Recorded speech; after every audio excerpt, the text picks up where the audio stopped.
Bangin nghe mùa Di ayin so din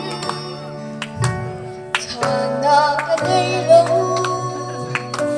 Na rin siyang silaw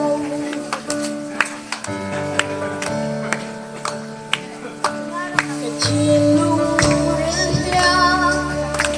Sang seng lâu zona I don't treat myself a thang thiang lâu anh bangin nghe mùa Di ayin so din Sana day lâu để rin thiang si lâu Người xưa dỗ hơn vì ngã béo phố Chiếc phía na béo lâu Ở thôn ta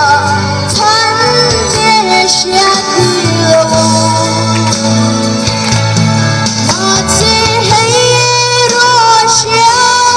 Lên văn xia quý sĩ Hãy chán nằm buồn Và đã nằm thôn để nghe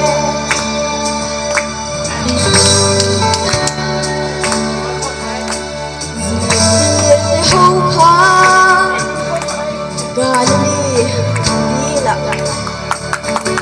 lòng là choan bụi khi bụi lâu xe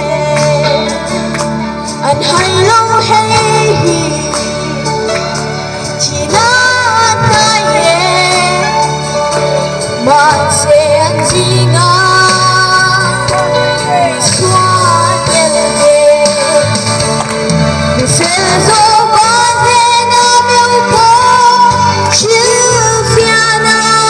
béo lâu ở thôn ta thân dễ xia đi lâu mà chỉ hay rô xia lên văn xia quý sĩ hãy chán nằm buồn và đã nằm thôn để nghe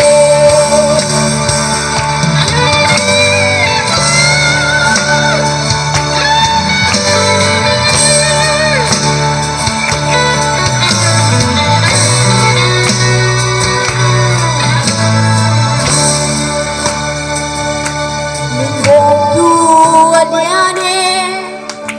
Hoàn xe bây giờ Anh qua nghe tin Cái in dô chi Giờ ba nhang in mồ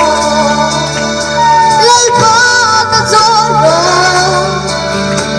Hãy khi tôi nghe Lấy ba yên nghe Người sẽ dô bán thế na béo phố Chiếc phía na béo lâu Ở thôn ta thân dễ xia đi lâu Mà chỉ hay rô xia Lên văn xia quý sĩ Hãy chán nằm buồn Và đã nằm thôn để nghe Người sẽ dỗ